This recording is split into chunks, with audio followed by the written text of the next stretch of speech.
ব্যারাকপুর শিল্পাঞ্চলে শুরু হয়েছে ছবি রাজনীতি। সম্প্রতি বেশ কয়েকদিন আগে ব্যারাকপুর পার্থ ভৌমিকের সাথে এক ব্যক্তির ছবি নিজে সোশ্যাল মিডিয়ায় পোস্ট করেন ব্যারাকপুরের প্রাক্তন সাংসদ অর্জুন সিং। তিনি দাবি করেন পার্থ ভৌমিকের সাথে যে ব্যক্তিকে দেখা যাচ্ছে তিনি ধর্ষণে অভিযুক্ত এক হোটেল ব্যবসায়ী।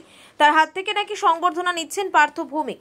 এবার পাল্টা শিল্পাঞ্চলের তৃণমূলের কর্মী সমর্থকরা আরেক অসাধু হোটেল ব্যবসায়ী টনি সিং এর সাথে প্রাক্তন সাংসদের অর্জুন সিং এর ছবি ভাইরাল করতে শুরু করেছেন। বিষয়টি নিয়ে তৃণমূল সাংসদ পার্থ ভৌমিক বলেন, আমরা যারা জনপ্রতিনিধি তাদের সাথে যে কারো ছবি থাকতেই পারে, আমাদের পক্ষে জানা কি করে সম্ভব যে কে কেমন প্রকৃতির মানুষ।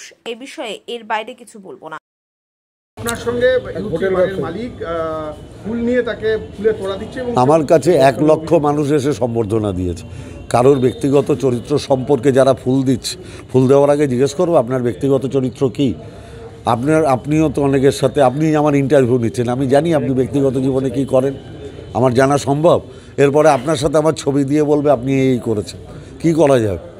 কিছু করার নেই। আমরা যারা জনপ্রতিনিধি, যারা সত্যি সত্যি মানুষের সাথে মেশে, তারা লক্ষ লক্ষ মানুষের সাথে ছবি তোলে। অর্জুন সিং এর সাথে টনি সিং এর ছবি ভাইরাল। আমি বললাম এইটা নিয়ে তো আমি কোনো মন্তব্য করব না। টনি সিং কোনো কারণে অর্জুন সিংয়ের কাছে যেতেই পারে।